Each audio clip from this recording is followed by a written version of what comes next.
Sorry about that. If you're anything like me, your favorite song probably changes all the time.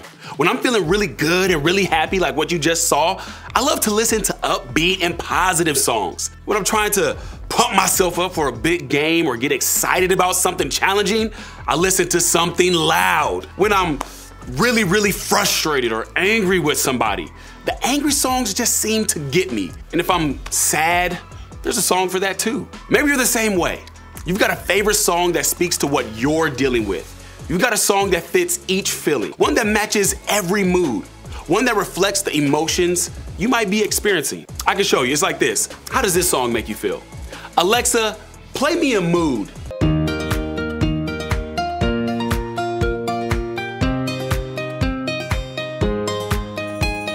All right, that was a good one. How about this one? Alexa, next song.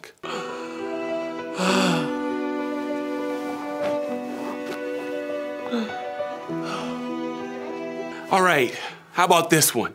Alexa, next song.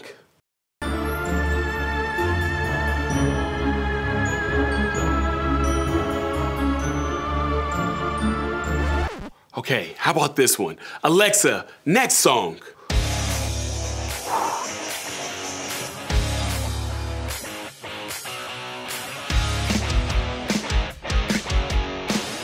All right. Alexa, stop the music. Whew. All right, that was a lot. It's pretty amazing how songs can make us feel happy or mad or sad, isn't it? Well, that's what our series is about. Our feelings, our emotions, our moods. Maybe you hear the word emotions and you think, oh yeah, I know what emotions are. Happy, sad, or mad. Or maybe you hear the word feelings and you think, I know those, I'm always hungry. That's a feeling, right? Well, sort of. You're probably feeling 1,000,001 things every single day. And while hunger is definitely a feeling you get in your stomach, what I'm talking about today is a little different. I'm talking about the things you feel in your mind. Chances are, you might not always know how to talk about what you're feeling. You know you're feeling something, but you may not know exactly what to call it. And that's because feelings change fast. And often, what you're feeling is tough to put into words. Sometimes you're more than just mad. Sometimes it's your mom grounded you this week, mad. Or your sister stole your sweater, mad. Or your best friend didn't invite you to the party, type of mad. Or maybe it's not even mad, maybe it's sad, like your parents are in a fight again, sort of sad. Or you didn't make the team, sad. Or you didn't get a carnation during lunch, type of sad. A carnation is a flower or milk or whatever it is, okay? You know what I'm talking about. Or maybe it's you scored the winning goal, happy. Or you got first chair in the orchestra, type of happy. Or, watch this, you finally got your own room, type of happy. You see what I mean? Sometimes what we're feeling is so much more than just words we have. It's deeper than just happy or sad or mad. It's kind of like this. Do I have any painters out there? Like, you know what you're doing type of painters? Or maybe you're like me and you don't know anything about painting. If so, I bet you folks who are artists know exactly what this is. This tray here is technically called this wood tray. It's a palette, that's it. It's a palette, okay? And artists use these whenever they're creating a masterpiece, okay? It holds all the colors artists need to create whatever masterpiece that they're painting. Let me show you what I'm talking about, okay? So artists like myself would grab yellow and put it on the palette, okay? Got a little yellow, they would put a little blue here, okay? Use the blue. Let me get a little bit of red in here. Check this out, okay? Using a little bit of red. Yeah, get that on there. Okay, so let's just start with the basic colors, okay? Yellow, blue, and red. But artists don't only use the basic red, yellow, and blue to create a detailed picture. There are so many other colors for them to paint with. It's sort of like this.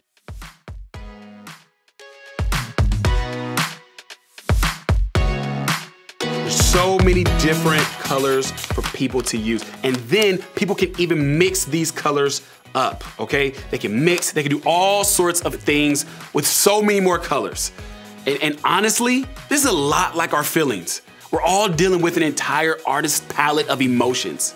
At first, we all become familiar with the three primary colors, right? These are primary colors of emotions, okay? We all start with those basic words when we talk about how we feel. Yellow is happy, right? Blue is when we're sad, and red is when we're angry.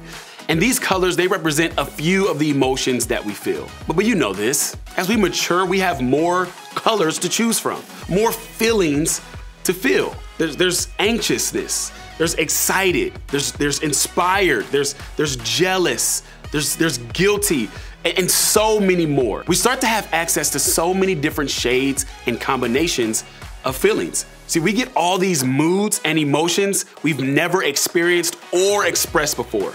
They're on our palette now. And the more feelings we feel or experience as we mature, the more colors we have on our palette. Now, I'm no artist, but I can tell you that I felt all sorts of emotions throughout my life. I've used so many of these colors that I should feel like an expert painter at this point. And maybe you can relate. Maybe you've experienced some or all of these emotions as well. So the question then becomes, what do we do with all these moods? Here's what everyone needs to know. Emotions are a good thing. Even the bad emotions. Feeling what we feel is actually a great and healthy thing to do. But at some point, we've all probably struggled or been told we struggle with managing the many different moods we have. And that looks different for all of us. Maybe you tend to avoid letting your feelings and emotions show because you don't want to seem weak. But here's the thing, having feelings doesn't make you weak. It makes you human. Or maybe you struggle with your moods because it feels like they'll last forever. Like the way you feel now seems like the way you'll always feel. You're sad and can't figure out how to get out of it. Or you're happy and you hope it lasts forever. We've all been there. We've all thought that what we feel now will be what we feel forever. Or maybe you don't think much about your own feelings, but you see people's worlds revolve around their feelings. Your parents, your friends, your coach, your older sibling, someone in your group, that guy losing it in a viral video online. Everybody around you seems to be obsessed with what they're feeling. Maybe you've said or done something out of the ordinary because of what you're feeling.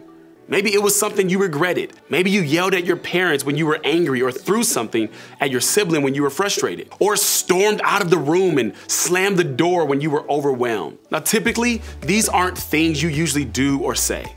That's because, like a lot of us, you got caught reacting to your feelings. Like we all have at some point. You got stuck letting your emotions tell you what to do. In other words, you let your emotions be the boss of you. And honestly, we all do this. I, for sure, am guilty. We all struggle to control our feelings instead of letting them control us. After all, it's hard to say no to our feelings when they're so strong. It's hard to take control of our feelings when our feelings seem to have all the power. The problem with this, though, isn't that we have feelings.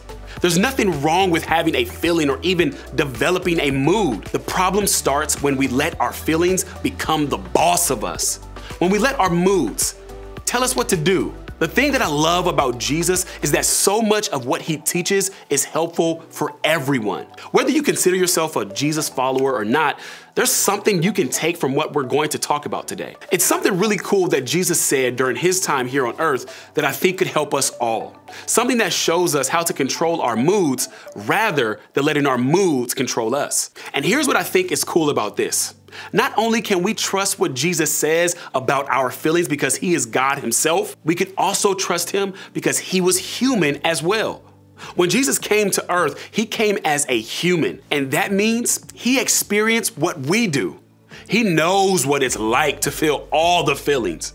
So when he talks about emotions, we can trust that he knows what he's talking about. So let's take a look at what Jesus had to say to a group of people about feelings. And then he added, "It is what comes from inside that defiles you. For from within, out of a person's heart, come evil thoughts, sexual immorality, theft, murder, adultery, greed, wickedness, deceit, lustful desires, envy, slander, pride, and foolishness. All these vile things come from within. They are what defile you." Jesus was talking to a crowd of people when he said this. And in that crowd of people were Pharisees and other teachers of the law. These were people who thought they knew exactly what they had to do to be right with God. They knew the law or the rules that had been passed down to them inside and out. And they thought living by those rules made them good. But Jesus, well, he lived in a way that looked completely different than the Pharisees thought he should. He was less concerned about what people were doing and more concerned with what was going on the inside of them. He was focused on what was happening in their hearts. That's why Jesus started here by pointing out that there's so much more to our actions or words. That long list of stuff he talked about here, the evil thoughts, the pride, the foolishness, the deceit, the greed, all those things start from within. They're an overflow of what we feel in our hearts. And when we aren't paying attention, what we feel in our hearts can take over and become the boss of us, controlling what we do and say. Because of that, we need to take our moods more seriously. We have to pay attention to how we feel because how we feel motivates how we act. Our moods come out in our words, our actions, our choices, and so much more. Now, I get this isn't going to be easy. We don't just have to identify what we feel, we also need to pay attention to how it makes us act. How are we supposed to not let our feelings be the boss of us when the feelings are so strong? I think Jesus understood that this was going to be hard. He knew that whether you're 11 years old or 103 years old, this was going to be a struggle. I think that's why Jesus also said this. Then Jesus said, "Come to me, all you who are weary and carry heavy burdens, and I will give you rest." See, this feelings stuff is hard. Jesus knew that, and that's why he offers to do it with us. When we're feeling something and it's intense, Jesus tells us to come to him. When we're tempted to let our mood ruin someone else's mood, Jesus tells us to come to him. When we're not even sure if what we're feeling is okay, Jesus tells us to come to him. When we're feeling like our emotions are out of control or difficult to understand or simply making us act in ways we don't typically act, Jesus tells us to come to him. Maybe you're thinking that this all sounds great, but you're not really sure what it looks like to go to Jesus. Well, going to Jesus can mean different things to each of us. Maybe for you, it's trusting for the first time that Jesus is with you. Maybe for you, it's reading your Bible or praying or singing worship songs. It could be talking to Jesus directly about what you're feeling, the same way you would talk to a friend or a trusted adult in your life. Or maybe it's simply remembering that Jesus knows what it's like to feel big feelings. You can be comforted that he's right there with you. And here's what I want you to remember. When you feel like your moods are controlling you, Jesus will give you rest. He'll give you help. He'll give you a break from the weight of your feelings. He'll help lead you in a better way. We can go to him with anything that we're feeling because he's not scared of our big feelings. He wants us to trust him through them. He's a better boss than our emotions will ever be. Emotions don't have to be the boss of you. So, what does that mean?